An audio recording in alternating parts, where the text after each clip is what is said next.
ఈరోజు rotary club of river side Bhadrachalam తరఫున నలుగురు చిరు వ్యాపారస్తులకి వారు రోడ్డు మీద పండ్లు అమ్ముకోవడానికి కానీ, లేకపోతే కూరగాయలు అమ్ముకోవడానికి కానీ, లేకపోతే టీ అమ్ముకోవడానికి కానీ, లేకపోతే ఇస్త్రీ చేసుకోవడానికి కానీ దేనికైనా ఉపయోగించుకోమని వాళ్ళకి 4 గిఫ్ట్ కార్డ్స్ ఇవ్వడం జరిగింది. ఈ కార్యక్రమానికి క్లబ్ అధ్యక్షులు డాక్టర్ రమేష్ అధ్యక్షత వహించారు. అట్లాగే సెక్రటరీ గంజి సంపత్, కోశాధికారి రాఘవయ్య, భవిష్యత్తు నాయకులు బొర్చెట్టి రంగారావు గారు, ఇటువంటి వాళ్ళందరూ ఈ కార్యక్రమానికి హాజరయ్యారు.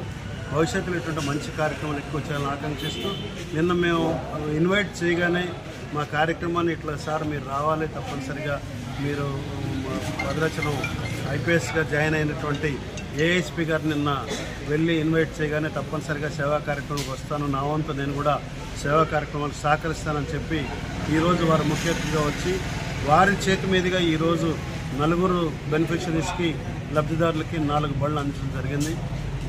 వాళ్ళందరినీ ఉద్దేశించి ఈ బండ్లను మీరు సక్రమంగా ఉపయోగించుకోండి, సక్రమంగా 4 డబ్బులు సంపాదించుకోండి, మంచిగా వ్యాపారం చేసుకోండి అని చెప్పి వాళ్ళని ఆశీర్వదించి ఆ 4 లబ్ధిదారులకి బండ్లు ఇవ్వడం జరిగింది.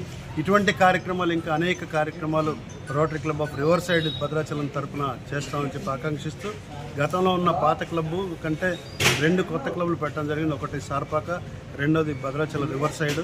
ఈ రివర్ సైడ్ క్లబ్ కూడా ఎక్కువ మంది సభ్యులతో అలరాలని చెప్పి ఆకాంక్షిస్తూ పట్టణంలో ఉన్నటువంటి ఈ టీవీ చూస్తున్నటువంటి ఎవరైతే ఉన్నారో, స్తోమత ఉన్న వాళ్ళు ఎవరైతే ఉన్నారో, సమాజం నుంచి ఎవరైతే సంపాదిస్తూ ఉన్నారో, మేము కూడా మళ్ళీ సమాజానికి ఎంతో కొంత వెనక్కి ఇవ్వాలనే వాళ్ళు, ఆ సేవాభావం ఉన్నవాళ్ళు ఈ కొత్త రోటరీ క్లబ్లో రివర్ సైడ్ క్లబ్లో జాయిన్ అయ్యి ఈ సమాజానికి, నిరుపేదలకి, బలుగు బలహీన వర్గాలకి, బెనిఫిషరీస్కి, లబ్ధిదారులకి మీకు తోచినంత సహాయం ఈ క్లబ్ ద్వారా చేయాల్సిందిగా కోరుతూ ఉంటాను. సెలవు. జై హింద్, జై రోటరీ, జై శ్రీ.